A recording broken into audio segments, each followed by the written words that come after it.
Welcome to another segment of Fire Engineering's Training Minutes. My name is Rick George. This is the first segment in a series of 6 videos that we're going to shoot on resiliency.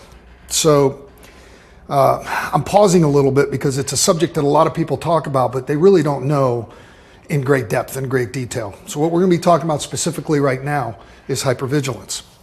Hypervigilance is a heightened sensitivity. And that heightened sensitivity is important. So hypervigilance translates like this in the fire service. When I come to work, I notice that I'm amped. I'm glad to be here. I work with a great crew and all that. But we work in a very busy station. And the station runs a lot of calls, and we never know what's going to come. And you never know when that tone rings what's going to drop. So you have to be prepared for anything. Problem is over years, you don't realize because it happens over a long period of time, but you can't shut the hypervigilance off. So when you go home, it translates how?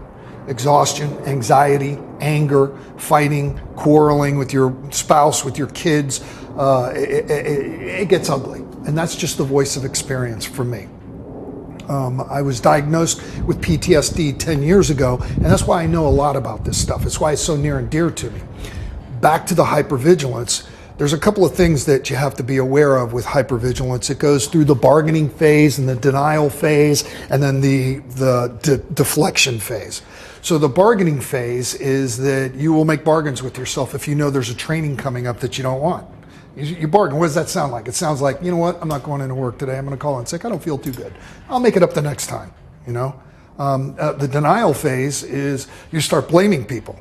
You know, no, I'm fine. I'm just not feeling well today, whatever. And, you know, I don't have a problem. It's your training. Your training is stupid.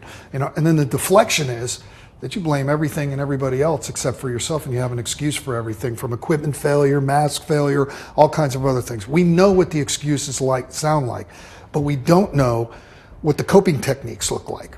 So the coping techniques for something like, let's go back to bargaining. That would fall under something along the lines of truth and acceptance. So rather than bargaining, what I'm looking for is the truth of the matter that's going on. And I have to learn to accept that. Those are called virtues. Truth and acceptance are virtues. And that's what we're talking about right now as the flip side for the coping techniques for the self-talk. Self-talk is typically negative, and those are the ones: bargaining, denial, deflection. The next one with denial, what you're looking at, let's say you own it, okay? You want to take responsibility for that. And in order to take responsibility for that, you got to be responsible. So with the deflection, it's very similar. It's the acceptance, and again, it's a responsibility, but what encompasses those is humility and honesty. Again, 2 more virtues.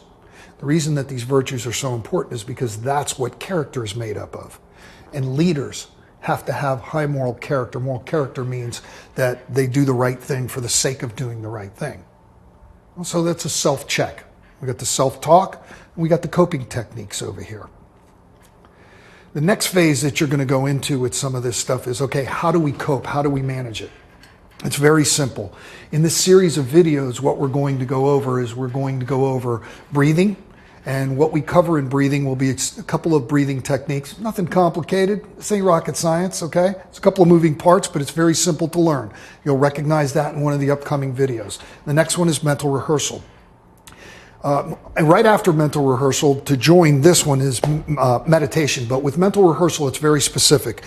Mental rehearsal is a specific focus. So you're visualizing something that you want to do, and you're incorporating all of the senses. The 5 senses get incorporated in that.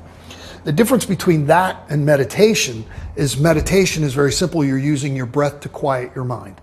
So a thought will come in and it'll go out of you, and you're just trying to relax and stay calm.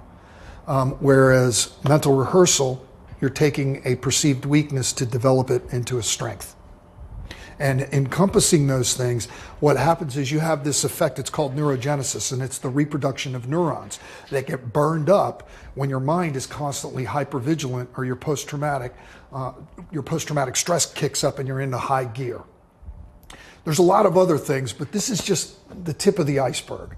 And it's actually a very good segue into some of the stuff that we're going to show you. Now, All of this stuff may sound like gobbledygook, but the reality of it is that what we're doing is we're establishing a mindset. And the mindset will control the emotion. The emotion alters the biology, and the biology will affect your performance. And that's the association with the fire service. If your head is on right and your emotions are in check, your heart and your respirations and your blood pressure, everything's humming along, and your performance is going to be jacked. You'll be that high speed, low drag. But if you got kinks in your armor, you're getting old, you're out of shape, you've got disorders, there's just bad talk been going on.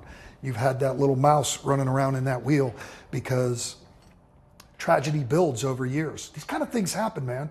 None of us wear capes. We all wear bunker gear. Just remember, it's about the mindset, keeping the emotion in check, altering the biology. This is going to improve performance. And the hypervigilance, those things that I gave you, will help you draw that in. So the meditation is perfect because meditation is like the antithesis of hypervigilance. It's the exact opposite state. It's the calmness of it. So I hope you found some good out of that, and I hope that you enjoy the five more in this series of it. That we will be talking more about breathing in conjunction with the way that we do training.